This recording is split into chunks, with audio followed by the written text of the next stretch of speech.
Hello everyone, அனைவருக்கும் வணக்கம். நான் தான் உங்கள் விக்னேஷ். நீங்கள் பார்த்துட்டு இருக்கிறது உங்கள் சேனலில் Vignesh. Finally SSC CGL 2021 notification வந்தாச்சு.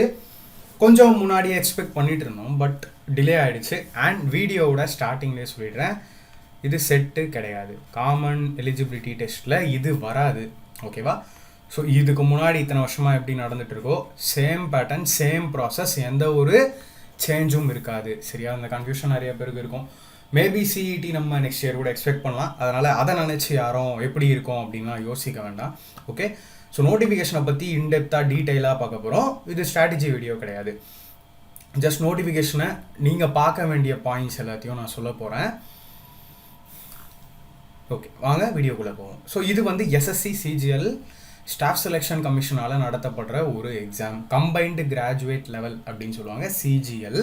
ஸோ நெக்ஸ்ட்டு டூ ஐஏஎஸ், அதாவது இந்த எக்ஸாமை நான் ஒரு மினி ஐஏஎஸ்னே சொல்லலாம், மினி யூபிஎஸ்சினே சொல்லலாம். அதுக்கு ரீசன் என்னென்னா, next UPSC top group B post, group C post எல்லாமே சென்ட்ரல் கவர்மெண்ட்டில் இந்த எக்ஸாம்ஸில் இருந்தால் ஃபில்அப் பண்ணுறாங்க. ஓகே, ரயில்வேஸ் தனி, அதர் டிபார்ட்மெண்ட்ஸ் வேகன்சிஸ் எல்லாமே இதில் இருந்து ஃபில்அப் ஆகுது. அண்ட் குரூப் பி சர்வீஸ் அந்த மாதிரி ரயில்வேஸ்க்கு கூட இதில் இருந்தால் செலக்ட் பண்ணி அனுப்புவாங்க. ஸோ அது எல்லாமே என்ன அப்படின்னு நம்ம டீட்டெயிலாக இந்த வீடியோவில் பார்ப்போம். நோட்டிஃபிகேஷன் ஆக்சுவலி நேற்று நைட்டு வந்துச்சு. ஸோ அதனால தான் நான் இன்றைக்கி வீடியோ மேக் பண்ணுறேன். Date for submission of online application starts from 23 December. So எஸ்டர்டேலேருந்து டில் 23 ஜான்வரி 23 2022 வரைக்கும் நீங்கள் அப்ளை பண்ணலாம். பட் லாஸ்ட் டேட் வரையும் யாரும் வெயிட் பண்ணாதீங்க, பிஃபோராக அப்ளை பண்ணுங்கள். லாஸ்ட்டு மொமெண்ட்லலாம் வெப்சைட் ஏதாவது பிஸியாக இருக்கலாம், ஓகேவா? லாஸ்ட் டேட் அண்ட் டைம் வந்து 23/1 up to 11:30 அப்படின்னு சொல்லியிருக்காங்க. தென் Tier 1 எப்போ எக்ஸ்பெக்ட் பண்ணலாம்னா டென்டேட்டிவாக எதிர்பார்க்கலாம் ஏப்ரல் 2022. ஸோ ஹார்ட்லி ஒரு 3 months to 4 months வரைக்கும் டைம் இருக்குது அப்படின்னு சொல்லலாம் எக்ஸாமுக்கு. Tier 2 எப்போன்னு நோட்டிஃபிகேஷனில் சொல்லுவாங்க. அண்ட் Tier 1ஓட டேட்டும் நோட்டிஃபிகேஷனில் வரும்போது நம்ம அதை தனியாக பார்ப்போம். Staff Selection Commission will hold combined graduate level examination 2021 for filling up of various Group B and Group C posts in different ministries, departments, organizations of Government of India and various constitutional bodies, statutory bodies, tribunals, etc. The details of the examinations are as follows. So நான் சொன்ன மாதிரி central கவர்மெண்ட்டோட Group B and Group C post இதில் இருந்து fill up பண்ணுவாங்க, ஓகேவா? So details of போஸ்ட்டில் பார்த்தீங்கன்னா கிட்டத்தட்ட 36 போஸ்ட் இருக்குது. ஸோ அதில் சில போஸ்ட் வந்து புதுசாக இந்த தடவை இன்ட்ரடியூஸ் பண்ணியிருக்காங்க, அதை பற்றின டீட்டெயில்ஸும் தனியாக கொடுத்துருக்காங்க. ஸோ வேகன்சிஸ் கண்டிப்பாக அதிகமாகும். அண்ட் டிபார்ட்மெண்ட்ஸும் எக்ஸ்ட்ரா டிபார்ட்மெண்ட்ஸ் நிறைய போஸ்ட் எக்ஸ்ட்ரா வந்து போட்டிருக்காங்க, அதையும் நான் என்னென்னு சொல்கிறேன். ஸோ இதெல்லாம் பார்த்தீங்கன்னா group B gazetted post. And ஒவ்வொரு போஸ்ட்டுக்குமான ஏஜ் லிமிட் கொடுத்துருக்காங்க, ஓகேவா? டோட்டலி 36 போஸ்ட் இருக்குது. நான் சொன்னல ministry of railways. So group B post AS assistant section officer 20 to 30 years, இந்த மாதிரி ஏஜ் லிமிட் அதெல்லாம் நீங்கள் பார்த்துக்கோங்க. ஸோ இன்டெப்த்தாக பார்த்தா ரொம்ப போகும், நோட்டிஃபிகேஷன் ரொம்ப லென்த்தாக போகும், அதெல்லாம் நம்ம பார்க்க வேண்டாம்.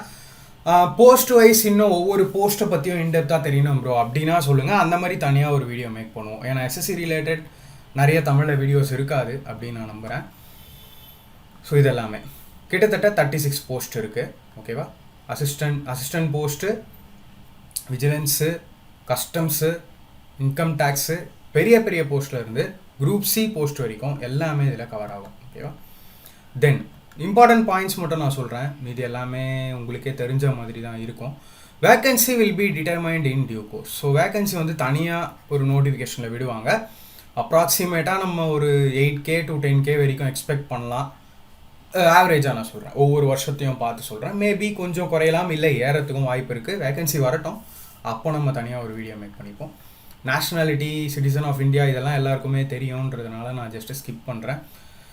ஓகே, ஸோ ஏஜ் லிமிட்டுக்கு வருவோம். Requirement of age for various post is as follows. Age limit should be 18 to 27 years யூஆராக இருந்தால். And candidates must not have been born not earlier than, அதாவது இந்த டேட்டுக்கு முன்னாடி பிறந்தவங்களா இருக்கக்கூடாது அண்ட் இந்த டேட்டுக்கு அப்புறம் பிறந்தவங்களா இருக்கக்கூடாது. இதுதான் இவங்க சொல்ல வர்றது.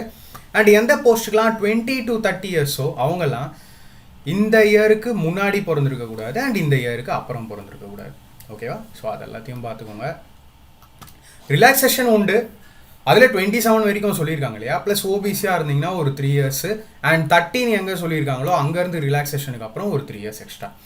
எஸ்சி எஸ்டியாக இருந்தால் அதில் சொன்னதுலேருந்து இன்னும் ஒரு 5 years எக்ஸ்ட்ரா கொடுப்பாங்க. அண்ட் பிடபிள்யூடி அன்ரிசர்வ்டுக்கு 10 years வரைக்கும் ரிலாக்ஸேஷன் உண்டு. பிடபிள்யூடியில் ஓபிசியாக இருந்தீங்கன்னா 13 years, அண்ட் எக்ஸ் சர்வீஸ் மேனாக இருந்தால் 3 years after detection of the military service rendered from the actual age as on the closing date. Okay, so இதெல்லாம் ஏஜ் எலிஜிபிலிட்டி. ஒரு முறை ஃபுல்லாக அப்ளிகேஷனை படிங்க அப்ளை பண்ணுறவங்க. ஓகேவா, நான் நம்ம டெலகிராம் சேனல்லையும் இந்த நோட்டிஃபிகேஷன் போடுறேன். ஃபுல்லாக ஒன்ஸ் பார்த்துட்ட பிறகு நீங்கள் அப்ளை பண்ணுங்கள். சரியா, இங்கே வருவோம். Essential education qualification as on 23/1/2022. அதாவது நான் இங்கே ஒரு விஷயம் கிளியர் கட்டாக சொல்லிடுறேன். நிறைய பேருக்கு வந்து ஒரு டவுட்ஸ் இருக்கும், ப்ரோ நான் வந்து ஃபைனல் இயர் படிச்சுட்டு இருக்கேன், ஆர் நான் வந்து ஃபைனல் செமஸ்டர் எழுதிட்டு ரிசல்ட்டுக்காக வெயிட் பண்ணுறேன். டிஃப்ரெண்ட்டாக இருப்பாங்க இல்லையா கிராஜுவேட்ஸு, அவங்களுக்குலாம் ஒன்று நான் சொல்லணும். அதாவது இந்த 23/1/2022 நீங்கள் எக்ஸாம் எல்லாமே கொடுத்துட்டீங்க அண்ட் உங்களோட ஃபைனல் ரிசல்ட் எல்லாமே வந்துருச்சு. ப்ரோ என்னோட ஓவரால் பர்சன்டேஜ் எனக்கு தெரியும், ஆனால் மார்க் ஷீட் வரல, ஆனால் ரிசல்ட் வந்துச்சு, என்னோட ஓவரால் பர்சன்டேஜ் எனக்கு தெரியும் அப்படிங்கிறவங்க நீங்கள் எலிஜிபிள்.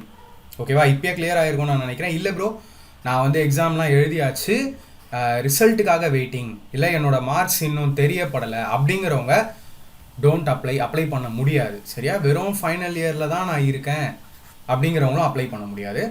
ரிசல்ட் உங்ககிட்ட இருந்திருக்கணும் இந்த டேட்டில். ஆர் இல்லை ப்ரோ எனக்கு ஒரு ஜான்வரி 1st வீக்கில் ரிசல்ட் வந்துடும் அப்படிங்கிறவங்க கூட தாராளமாக அப்ளை பண்ணலாம். ஸோ உங்களோட பர்சன்டேஜ் உங்களுக்கு தெரியணும். சர்டிஃபிகேட்ஸ் வரலன்னா கூட பரவாயில்ல, ரிசல்ட்ஸ் வந்துருந்தாலும் பரவாயில்ல, யூ கேன் அப்ளை. ஏன்னா நம்ம டாக்குமெண்ட் வெரிஃபிகேஷன் டைமில் தான் சர்டிஃபிகேட்ஸ் இது எல்லாமே கேட்க போகிறாங்க. அதனால் ஸோ இங்கே ஃபஸ்ட்டு நான் உங்களுக்கு சொல்ல போகிறது assistant audit officer for assistant accounts officer, AAO post அப்படின்னு சொல்லுவாங்க. சில போஸ்டெல்லாம் சில குறிப்பிட்ட குவாலிஃபிகேஷன் எதிர்பார்ப்பாங்க. சரியா, அந்த மாதிரி போஸ்ட் இது 2 போஸ்ட் இருக்குது அந்த மாதிரி, ஏஏஓ அண்ட் ஜேஎஸ்ஓ. இப்போ இன்னும் ஒரு சில போஸ்ட்டும் இருக்குது, நான் எக்ஸ்பிளைன் பண்ணுறேன், ஒவ்வொன்றும் பார்ப்போம். எசென்ஷியல் குவாலிஃபிகேஷன் வந்து பார்த்தீங்கன்னா bachelors degree from a recognised university R institute. Desirable qualification compulsory. அதாவது இந்த ஏஏஓ போஸ்ட் இருக்கு இல்லையா, இதுக்கு உங்களுக்கு அக்கௌண்ட்ஸ் பேக்ரவுண்ட் கண்டிப்பாக இருக்கணும். அவங்க சொல்லியிருப்பாங்க இதில் chartered accountant or cost and management accountant or company secretary or masters in commerce or masters in business studies or masters in business administration or masters in business economics. So இதெல்லாம் பார்த்துக்கோங்க.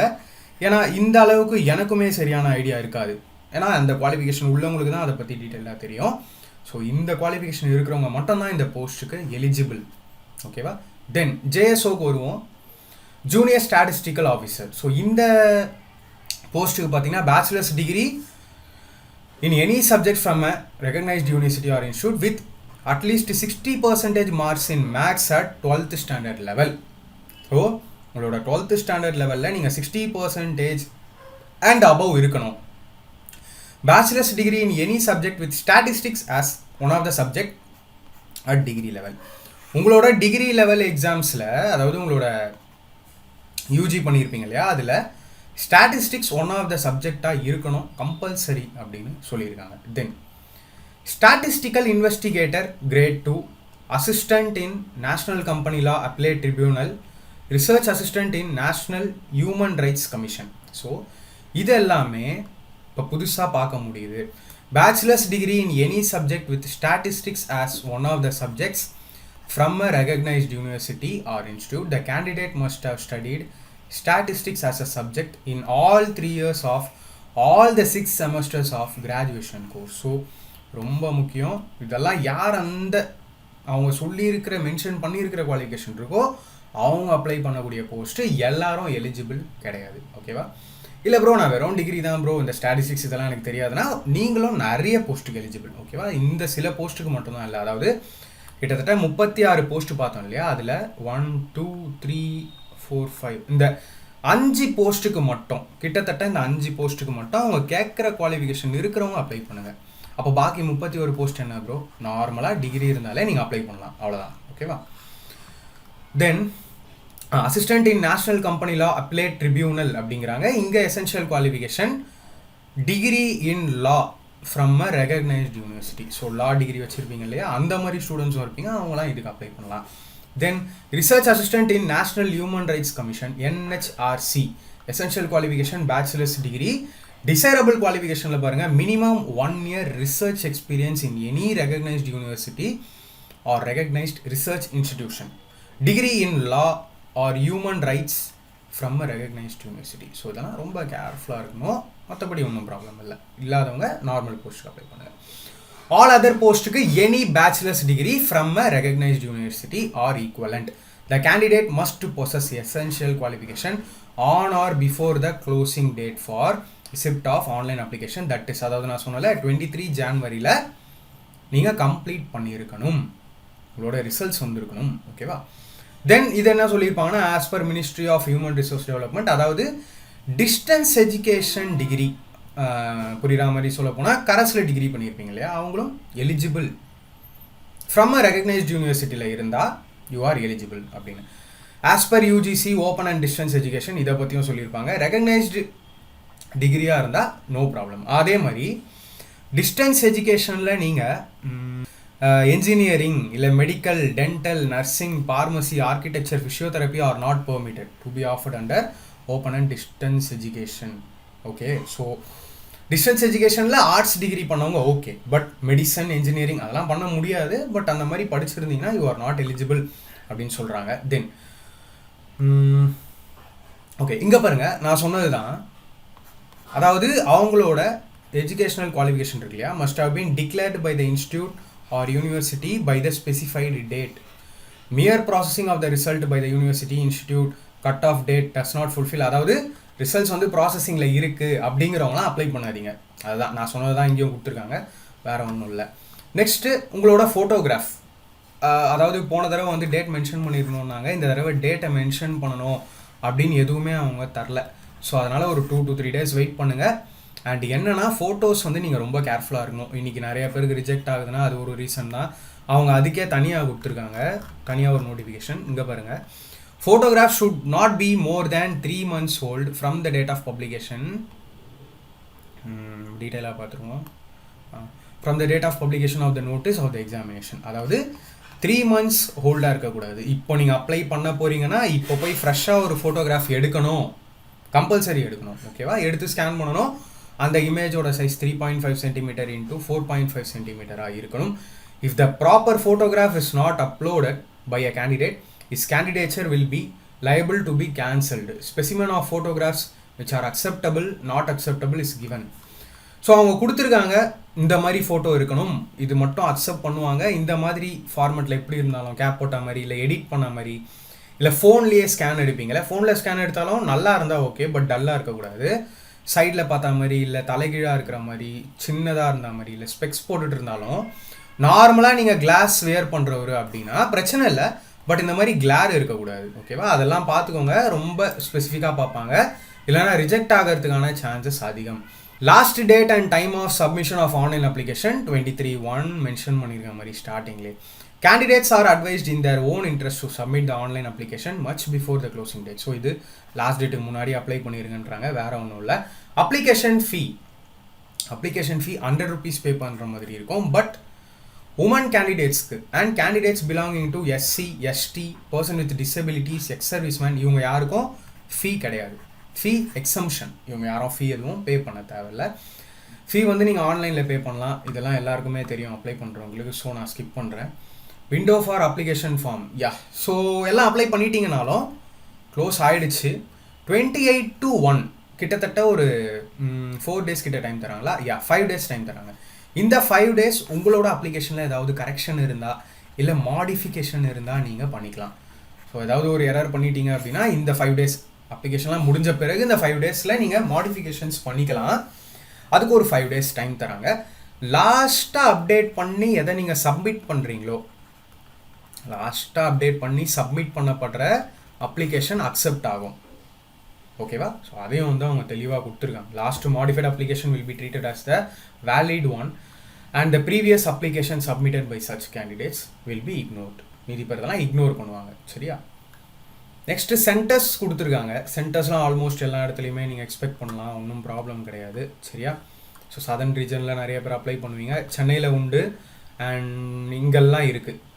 Puducherry, Coimbatore, Chennai, Krishnagiri, Madurai, Salem, Tiruchirappalli, Tirunelveli, Vellore, etcetera சொல்லிகிட்டே போகலாம். Scheme of எக்ஸாமினேஷன்ஸ்க்கு வருவோம், ரொம்ப முக்கியமான ஒரு இடம். So 4 dear exams நடக்கும் அண்ட் மோஸ்ட்லி மெஜாரிட்டியாக எல்லாருக்கும் 3 டியர் தான். டியர் 4 வந்து நான் ஸ்பெசிஃபிக்காக சில போஸ்ட்டு சொன்னல, லைக் ஒரு 5 போஸ்ட்டு சொன்னல, 4 போஸ்ட் 5 போஸ்ட்டு அவங்களுக்கு தான் நடக்கும். அவங்களுக்கும் சில எக்ஸம்ஷன்ஸ் உண்டு, நான் எல்லாம் டீட்டெயிலாக சொல்கிறேன். ஸோ டியர் 1 உங்களோட ப்ரிலிம்ஸ்ன்னு சொல்லுவோம், அண்ட் டியர் 2 நம்ம மெயின்ஸ்ன்னு சொல்லுவோம், அண்ட் டியர் 3 நம்ம pen and paper mode, descriptive qualifying nature தான். ஸோ அதை பற்றியும் நான் சொல்கிறேன். Then scheme of tier 1 and tier 2. Tier 1ல் 200 மார்க்ஸ்க்கு உங்களோட எக்ஸாம்ஸ் நடக்கும். Each question carries 2 marks. சரியா? ஸோ அதில் வந்து சப்ஜெக்ட் வைஸ் இருக்கும். ரீசனிங்கில் 25 கொஷின் இருக்கும். Each question carries 2 marks, 50 marks. General அவேர்னஸில் 25 கொஷின்ஸ், 50 மார்க்ஸு. குவான்டிடேட்டிவ் ஆப்டிடியூட்டில் மேக்ஸில் 25 கொஷின்ஸ், 50 மார்க்ஸு. அண்ட் இங்கிலீஷில் 25 கொஷின்ஸ், 50 மார்க்ஸ் உண்டு. ஓகே, நம்ம சேனலில் எஸ்எஸ்சிக்குன்னு டார்கெட் பண்ணி கோர்சஸ் போயிட்டு இருக்கு. இன்ட்ரெஸ்ட் இருக்கிறவங்க இப்போ தான் நீங்கள் சிஜிஎல் ஸ்டார்ட் பண்ணுறீங்கன்னா மறக்காமல் செக் அவுட் பண்ணுங்கள். லிங்க் கீழே டிஸ்கிரிப்ஷனில் நான் தரேன். தென் டியர் 1 முடிஞ்சு போச்சு, ப்ரிலிம்ஸ் முடிஞ்சு போச்சு அப்படின்னா யூ ஆர் செலக்டட்னா மெயின்ஸ் கொடுப்பீங்க. மெயின்ஸில் 2 சப்ஜெக்ட் தான், maths and English. Okay, so மேக்ஸில் 100 questions, each question carries 2 marks. 100 question இருக்கும் மேக்ஸில், ஒவ்வொரு கொஷினுக்கும் 2 மார்க்கு, ஸோ 200. இங்கிலீஷ்க்கு 200 மார்க்ஸ் இருக்கும், ஈச் கொஷின் கேரிஸ் 1 மார்க்ஸ். ஒவ்வொரு மார்க் தான் வரும் ஒவ்வொரு கொஷினுக்கு. அண்ட் இந்த எக்ஸாம்ஸ் எல்லாமே மேஜராக இங்கிலீஷ் அண்ட் ஹிந்தியில் மட்டும்தான் நடக்கும், தமிழில் நடக்காது. இது நிறைய பேர் ஒரு நெகட்டிவாக யோசிக்காதீங்க. அப்ளை பண்ணுறவங்க அப்ளை பண்ணுங்கள், எலிஜிபிளாக இருக்கிறவங்க. ரொம்ப கஷ்டமாலாம் இருக்காது, கிளியர் பண்ணுற அளவுக்கு இருக்கும். Okay, then paper 3 and paper 4 எல்லாருக்குமே கிடையாது. சரியா? ஸ்டாட்டிஸ்டிக்ஸும் இந்த ஜென்ரல் ஸ்டடீஸும் எல்லாருக்குமே கிடையாது. சொல்கிறேன், அடுத்தடுத்து வரும். எங்கெல்லாம் ஈச் கொஷின் கேரிஸ் 2 மார்க்ஸ்ன்னு சொன்னால ஒவ்வொரு கேள்விக்கும் 2 மார்க், எங்கெல்லாம் ஒவ்வொரு கேள்விக்கும் 2 மார்க் இருக்கோ அங்கே உங்களுக்கான நெகட்டிவ் மார்க் 0.5. எங்கெல்லாம் உங்களோட கொஷினுக்கு 1 மார்க் இருக்குது அப்படின்னு நான் சொன்னனோ, 1 மார்க்கு, அங்கெல்லாம் உங்களுக்கான நெகட்டிவ் மார்க் 0.25 மட்டும்தான். ஓகே, ஸோ இது ரெண்டுத்தையும் நீங்கள் கவனமாக ஞாபகம் இருக்கணும். Then paper 1, 2 in tier 2 paper 1 and 2 are compulsory. ஓகேவா? டியர் 2ல் பேப்பர் 1ம் 2ம் கம்பல்சரியாக இருக்கும். தென் பேப்பர் 3 பேப்பர் 4 இருக்குல்ல டியர் 2ல், அது வந்து நான் சொன்ன மாதிரி ஜேஎஸ்ஓ போஸ்ட்டு, ஏஏஓ போஸ்ட்டு மட்டும் பார்த்தோம் இல்லையா, அவங்களுக்குலாம் இருக்கும். Okay, Tier 2 Paper 3 will be only for those candidates who apply for post of Junior Statistical Officer in the Ministry of Statistics and Program Implementation and Statistical Investigator Grade 2 in the Office of Registrar General of India and who are shortlisted in Tier 1 for the post. In Tier 2 Paper 4 will be only for those candidates who are shortlisted in Tier 1 for Part 4. Paper 4 that is post of AAO. So ஏஏஓக்கு paper 4 இருக்கும், paper 3 ஜேஎஸ்ஓக்கு இருக்கும். ஏன்னா இதை பற்றின idea எனக்குமே சுத்தமாக கிடையாது. அந்த பேக்ரவுண்ட்லேருந்து வந்தவங்க இதுக்கு ப்ரிப்பரேஷன் பண்ணுற மாதிரி இருக்கும். தென் உங்களோட tier 3 pen and paper mode descriptive paper will be in English and Hindi only. Like ஒரு காம்ப்ரிஹென்ஷன் மாதிரி இருக்கும், நம்ம எழுதுகிற மாதிரி. In paper the paper in tier 3 will have to be written either in Hindi or in English. அதாவது ஒன்று ஹிந்தினா ஹிந்தி, இல்லை இங்கிலீஷ்னா English, இந்த 2 லாங்குவேஜ் மட்டும்தான். ஸோ கொஞ்சம் ஹிந்திலே இல்லை கொஞ்சம் இங்கிலீஷ்லலாம் இருந்தால் இட் வில் பி அவார்டு 0 மார்க்ஸ்ன்னு சொல்கிறாங்க. அந்த பேப்பரை எடுத்துக்கவே மாட்டாங்க அப்படிங்கிறாங்க. மற்றபடி வேறு ஒன்றும் இல்லை. சொல்கிற மாதிரி டியர் 4 ஸ்கில் டெஸ்ட் எல்லாருக்கும் கிடையாது. Computer proficiency test and data entry speed test, டிஇஎஸ்டின்னு சொல்லுவாங்க, இதை சிபிடி அப்படின்னு சொல்லுவாங்க. சரியா? தென் இண்டிகேட்டிவ் சிலபஸ் டியர் 1, அதாவது நான் இதை ஸ்ட்ராட்டஜி வீடியோவில் உங்களுக்கு தனியாக சொல்கிறேன். கிட்டத்தட்ட எந்த ஒரு சாப்டரும் இல்லாமல் இருக்காது. எஸ்எஸ்சி சிஜிஎல்ல எந்த சப்ஜெக்டும் இல்லாமல், எந்த சாப்டரும் இல்லாமல் இருக்காது. ஸோ இது நம்ம பார்க்கணுன்னா இன்டெப்த்தாக தான் பார்க்கணும். ஸோ இதை ஜஸ்ட் அப்படியே வேணால் நோட் பண்ணிக்கோங்க, சில ஸ்க்ரீன்ஷாட் எடுத்துக்கோங்க. மற்றபடி மீதி எல்லாமே படிக்கிற மாதிரி இருக்கும். நான் தான் சொன்னல மினி ஐஏஎஸ் அப்படின்னு. ஸோ ஜிஎஸ்ல எல்லாமே வரும். உங்களோட சயின்ஸ் வரும், ஹிஸ்ட்ரி, ஜியாகிரஃபி, பாலிட்டி, எக்கனாமிக்ஸ் வரும், கரண்ட் அஃபேர்ஸ் வரும், ஸ்டாட்டிக் ஜிகே வரும். ஸோ இது எல்லாமே கவர் ஆகும். ஓகேவா? ஸோ பெஸ்ட்டு புக்ஸு இதெல்லாம் நம்ம ஸ்ட்ராட்டஜி வீடியோவில் பார்ப்போம். எல்லாத்தையும் ஒன்றா பார்த்தா பெரிய வீடியோ ஆயிரும். குவான்டிடேட்டிவ் ஆப்டிடியூட் ஆல்மோஸ்ட் எல்லாமே இருக்கும், பட் ஸ்பெசிஃபிக்காக சில சாப்டர்ஸ் இருக்காது. பர்முடேஷன், காம்பினேஷன், லாகர்தம், அண்ட் வேறு என்ன சப்ஜெக்ட் சொல்லலாம், இந்த மாதிரி சப்ஜெக்ட்ஸ் ப்ராபபிலிட்டி இதில் இருந்தெல்லாம் கேட்க மாட்டாங்க இந்த சாப்டர்ஸ்லேருந்து. சரியா? மற்றபடி மேஜராக மீதி எல்லா சாப்டர்ஸுமே இதில் இன்க்ளூடட் அப்படின்னு சொல்லலாம். ஸ்ட்ராட்டஜி வீடியோவில் டீட்டெயிலாக பார்ப்போம். இங்கிலீஷை பற்றியும் நான் அந்த வீடியோலேயே அதிகமாக பேசுகிறேன். ஓகேவா?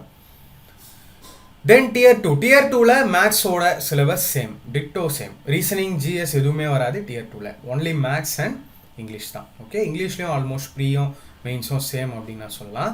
ஸ்டாட்டிஸ்டிக்ஸ் பேப்பர் அது யார் அந்த எக்ஸாம்ஸ் கொடுக்குறீங்களோ அவங்க பார்க்க வேண்டிய இடம் இது. And then paper 4 AAO post அவங்க பார்க்க வேண்டிய இடம் இது. எல்லாமே டீட்டெயிலாக கொடுத்துருப்பாங்க. தென் ஸ்கில் டெஸ்ட்டுக்கு வருவோம். ஸ்கில் டெஸ்ட் எல்லாருக்கும் கிடையாது. For the post of tax assistant in CBIC, tax assistant in CBDT and UDCSSA in Central Bureau of Narcotics, data entry speed test at 8,000 key depression per hour on computer. So கம்ப்யூட்டரில் like data entry speed இருக்கணும் அப்படிங்கிறதால இந்த மாதிரி பண்ணுவாங்க. Data entry speed test skill test will be conducted for a passage of about 2,000 key depression for a duration of 15 minutes. The test will be of qualifying nature தான். So அவங்க சொல்கிற speed வந்தால் போதும், குவாலிஃபை பண்ணிடுவாங்க, ஒன்றும் பிரச்சனை இல்லை. இதுக்கு தனியாக மார்க்ஸ்லாம் இல்லை. தென் கம்ப்யூட்டர் ப்ரொஃபிஷியன்சி டெஸ்ட், அதாவது பேசிக்காக MS office, word, power point, excel இந்த மாதிரி நாலேஜ்லாம் இருக்கிறவங்களுக்கு தான் இந்த டெஸ்ட்டை குவாலிஃபை ஆக முடியும். ரொம்ப ஹை லெவலாலாம் இருக்காது, இதை பற்றின நாலேஜ் இருந்தாலே போதும் அப்படின்ற மாதிரி தான் இருக்கும். ஓகேவா? இதெல்லாமே உங்களுக்கு அவங்க சொல்கிறது இன் அடிஷன் டு அதாவது அட்மிட் கார்டு டவுன்லோட் பண்ணிவிட்டு எக்ஸாம்ஸ்க்கு போகும்போது இந்த ப்ரூஃப் எல்லாம் கொண்டு போகணும் அப்படின்னு. தென் சம் ஃபிசிக்கல் ஸ்டாண்டர்ட்ஸ் இருக்கும், அதாவது ஹைட் இந்த மாதிரி, வெயிட் இந்த மாதிரி, செஸ்ட் இந்த மாதிரின்னு சில போஸ்ட்டுக்கு உண்டு. அண்ட் சில போஸ்ட்டுக்கு ஃபிசிக்கல் டெஸ்ட்டும் உண்டு. ஃபிசிக்கல் டெஸ்ட் ரொம்ப மேஜராலாம் இருக்காது, லைக் ரொம்ப ஈஸியாகவே இருக்கும், அது ஒன்றும் ப்ராப்ளம் இருக்கிற மாதிரி இருக்காது. ஓகேவா? ஸோ இதை பற்றியும் டீட்டெயிலாக நோட்டிஃபிகேஷனில் ஃபுல்லாக கொடுத்துருப்பாங்க, ஒரு தடவை பார்த்துக்கோங்க. தென் ரெசல்யூஷன் ஆஃப் டை கேசஸ் அதெல்லாம் கொடுத்துருக்காங்க. தென் சர்டிஃபிகேட்டோட ஃபார்மேட் அதெல்லாம் வந்து அட்டாச் பண்ணியிருப்பாங்க. ஓகேவா? ஸோ இதோட நான் இந்த வீடியோ என் பண்ணிக்கிறேன். எஸ்எஸ்சி சிஜிஎல் கிராக் பண்ணவே முடியாத ஒரு எக்ஸாம் அப்படின்னு நிறைய பேர் நினச்சிட்டு இருக்கலாம். பட் எஸ்எஸ்சி சிஜிஎல் ஈஸி அப்படின்னு நம்ம கோர்ஸில் ஒவ்வொரு சாப்டராக கம்ப்ளீட் பண்ணி ப்ரூவ் பண்ணிகிட்டே வந்துட்டுருக்கோம். ஸோ இன்ட்ரெஸ்ட் இருக்கிறவங்க மறக்காமல் லிங்க்கை கிளிக் பண்ணி டிஸ்கிரிப்ஷனில் செக் பண்ணி பாருங்கள். அண்ட் டெமோ வீடியோஸ் நிறையா இருக்கும் பாருங்கள். எஸ்எஸ்சி சிஜிஎலோட கிராக்கிங் ஸ்ட்ராட்டஜி அடுத்த வீடியோவாக நான் மேக் பண்ணுறேன் with best books to refer. 0லேருந்து பிகினர் யார் ஸ்டார்ட் பண்ணியிருந்தீங்கனாலும் எப்படி கிளியர் பண்ணலாம் அப்படிங்கிறத கண்டிப்பாக அதில் இந்த வீடியோவாக இருக்கும். அடுத்த வீடியோவாக பார்ப்போம். இந்த வீடியோவில் அவ்வளோதான். அடுத்த வீடியோவில் நான் உங்களை மீட் பண்ணுறேன். Thank you friends.